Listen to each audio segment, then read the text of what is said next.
Joseph Smith got these papyri and he translated them, and subsequently, as the Egyptologists cracked the code, something completely different. All I'm saying is that what got translated into the Word of God. The vehicle for that I do not understand and don't claim to know, and know no Egyptian. As a matter of historical fact, was Joseph Smith convicted of being a con man in 1826? I have no idea. There's a court record in New York, and we've got an email of it. There's a good deal of difficulty in the early frontier life in America, but that's an incidental matter to the character and integrity of the man. Let's talk about Mitt Romney. Okay. The man who may well become the most powerful man on earth. Mm-hmm.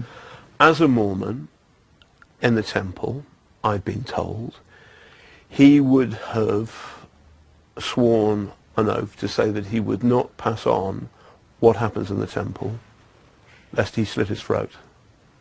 Is that true? That's not true. That's not true. We do not have penalties in the temple. You used to? We used to. Therefore, he swore an oath saying, I will not tell anyone about the secrets here, lest I slit my throat. Well, the vow that was made was regarding the ordinance of the temple. It sounds Masonic, sir. It sounds Masonic. Well, it's comparable. It's similar to a Masonic relationship.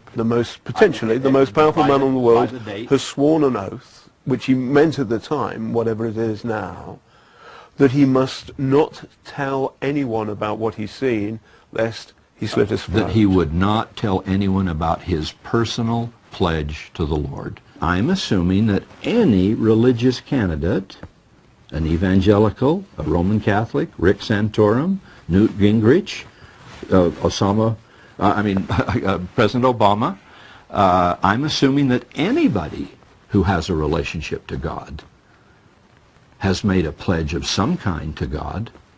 There'd be some kind of loyalty to God, or what kind of a God is that?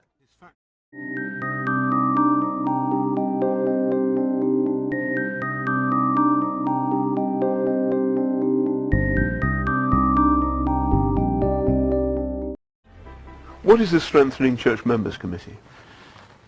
The Strengthening the Church Members Committee was born some years ago to protect predatory practices of polygamists. I asked what is it? Well, that's what it is. It is to protect. So it does still exist? It does still exist. It does still exist. And it looks at, it's there to defend the church against polygamists? Principally. That is still the principal task. And what is its subsidiary task?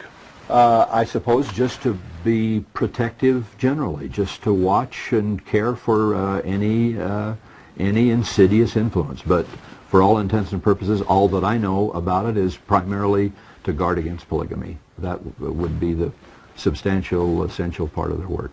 I'm not on that committee, so I can't speak. Does the Mormon Church shun people who leave? No. Of course we don't. We don't use that word, and we don't know that practice. If I had a son this very day, given the office that I have and the visibility that means, if I had a son or a daughter who left the church or was alienated or had a problem, I can tell you I would not cut that child out of family life.